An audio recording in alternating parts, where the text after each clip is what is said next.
दोस्तों नमस्कार, जय हिंद, जय श्री राम, वंदे मातरम। मैं आपका दोस्त योगी बोल रहा हूँ और आप देख रहे हैं द योगी वाणी। और आप अगर पहली बार आए हैं तो चैनल को सब्सक्राइब करें, वीडियो को लाइक करें और शेयर करें। आइए अब बात करते हैं राजस्थान की। आज राजस्थान में प्रवर्तन निदेशालय यानी एनफोर्समेंट डायरेक्टरेट, ईडी जिसे बोलते हैं, ईडी ने तकरीबन 21 जगह छापे मारे। जयपुर, दौसा और सीकर, इन जगह बहुत छापेमारी करी। और इसके साथ ही राजस्थान के मुख्यमंत्री अशोक गहलोत के पुत्र वैभव गहलोत, जो कि राजस्थान क्रिकेट एसोसिएशन आरसीए के अध्यक्ष भी हैं, उनको तलब किया है। उनको कल तलब किया गया है कि फेमा के मामले में, विदेशी मुद्रा अधिनियम जो है ना फेमा, उसके मामले में उनको तलब किया गया है। और इसकी बड़ी तीखी प्रतिक्रिया दी है राजस्थान के मुख्यमंत्री अशोक गहलोत ने। और उप मुख्यमंत्री रहे गहलोत के विरोधी कोई ज़माने के सचिन पायलट ने, दोनों ने तीखी प्रतिक्रिया दी है कि हमारी योजनाओं से घबराकर बीजेपी चुनावी स्टंट कर रही है। ठीक है, ये बात चुनाव के वक्त ही कहने की है। उधर जो बाकी छापे पड़े हैं, जो कांग्रेस के प्रदेशाध्यक्ष हैं गोविंद सिंह डोटासरा, वो पीएचडी के मंत्री रहे हुए हैं तो उस ज़माने में, और एक पेपर लीक प्रकरण जो हुआ है उस सिलसिले में उनके यहाँ छापे पड़े हैं। इसके साथ ही निर्दलीय विधायक ओम प्रकाश हुड्डा, जो गहलोत की सरकार के संकट मोचक बने थे और अभी उन्हें कांग्रेस में शामिल करके कांग्रेस के चुनाव चिन्ह पर महुआ विधानसभा क्षेत्र से टिकट मिला है, उनके यहाँ भी छापे पड़े हैं। और मैटर वही पेपर लीक प्रकरण का और पीएचडी घोटाले का है। कांग्रेस के अध्यक्ष मल्लिकार्जुन खड़गे ने भी इस चीज़ की बड़ी कड़ी आलोचना की है कि साहब, जब भी जरूरत पड़ती है सरकारी एजेंसियां बीजेपी की पन्ना प्रमुख बन जाती हैं। उनका जो एक्स पे उन्होंने वाक्य लिखा है, एक्स यानी पूर्व ट्विटर जो है, वहाँ उन्होंने हैंडल पे लिखा है कि पन्ना प्रमुख उनकी ईडी और ये बन जाती हैं। जबकि एक बात मैं प्रश्न पूछना चाहता हूँ इन लोगों से, आपके खिलाफ किसी ने कोई शिकायत करी तो जांच एजेंसियों का काम जाँच करना है।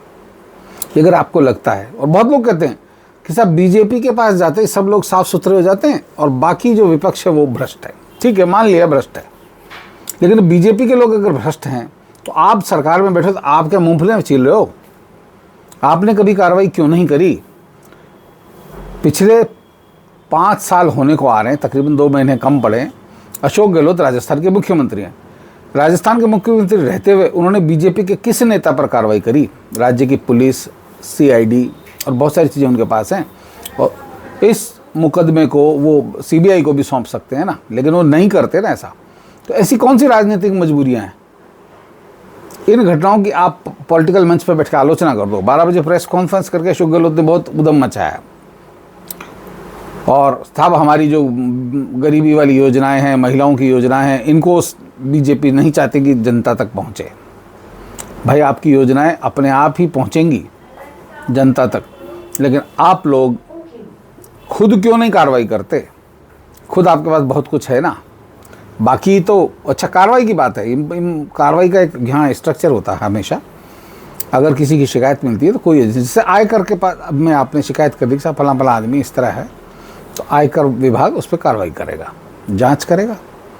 जांच के बाद जो भी सामने आएगा उसके आधार पे केस बनाया जाएगा और केस बना के अदालत में दाखिल किया जाएगा।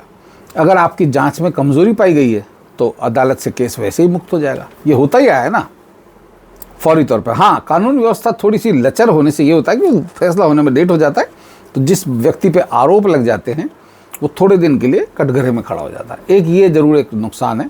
तो ये व्यवस्था बनाई किसने? पिछले 75 साल से कांग्रेस ही शासन कर रही थी। 2-5 साल बीच में छोड़ दें तो कांग्रेस जैसी बीजेपी सरकार या राष्ट्रीय मोर्चा की सरकार जिसे बोलते हैं, तो एनडीए, बीजेपी जैसी चेहरा था ना, काम की त्वरितता नहीं थी ना। अब जब नरेंद्र मोदी जी की सरकार आई है केंद्र में, तो काम की त्वरितता दिखती है ना। उत्तर प्रदेश में योगी आदित्यनाथ जी की सरकार है तो काम की त्वरितता दिखती है ना। आप क्यों नहीं दिखा पा रहे?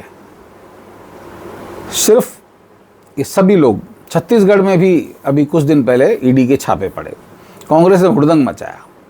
अरे भाई, आप इतने साल से वहाँ शासन में हो, आप भी तो कुछ बीजेपी नेताओं को लपेटो ना, अगर आपको लग रहा है कि भ्रष्ट हैं। लेकिन समस्या ये है कि हमने हल्ला मचाना है, कहना कुछ नहीं है, करना कुछ नहीं है, खाली कहना है।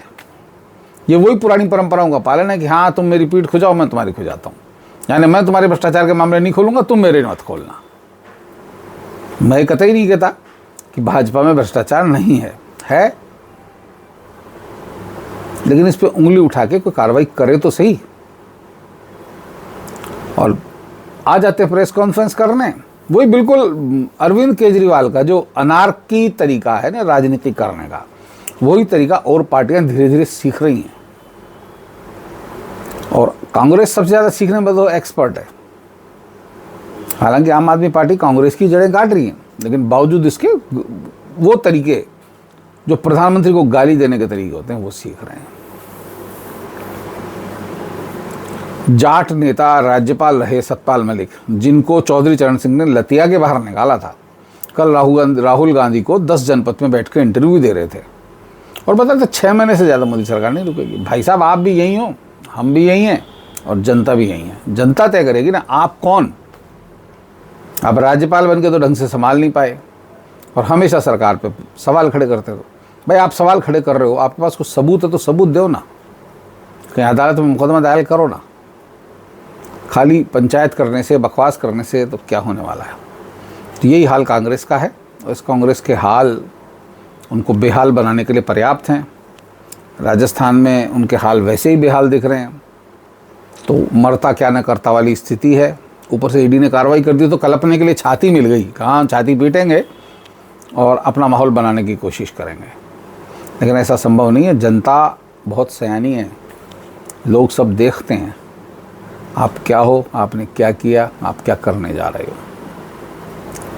और जिस आधार पर, इतनी योजनाओं के आधार पर जो उन्होंने रेवड़ी बांटी थी पिछले 6 महीने में अशोक गहलोत जी ने, उनके आधार पर अगर ये सोच रहे हैं कि हम सत्ता में वापसी कर लेंगे, नहीं। जब उन्होंने पहले पिछला कार्यकाल अच्छा कार्यकाल निकाला था, एक दमदार मुख्यमंत्री का चेहरा बने थे। कहते हैं इनके लिए कहा जाता है हवा नहीं आंधी है, मेवाड़ का गांधी है। अब ये गांधी जी पिछले 4.5 साल पहले सड़क छाप गुंडों की तरह सचिन पायलट को गरियाते रहे और अब चुनाव के वक्त सचिन पायलट को गले लगा के, गिले शिकवे दूर करके और पार्टी को खड़ा करने की कोशिश कर रहे हैं। लेकिन भाई साहब, देश की जनता सुनती है, समझती है सब। तो मान के चलिए कि कांग्रेस का भला होने वाला नहीं है इस तरह की बातें करने से। लेकिन प्रवर्तन निदेशालय की कार्रवाई ने एक बार राजस्थान की राजनीति में हंगामा तो खड़ा कर दिया है। तो आज के लिए इतना ही, फिर मिलते हैं किसी अगले वीडियो में। तब तक के लिए जय हिंद, वंदे मातरम, जय भारत, जय श्री राम।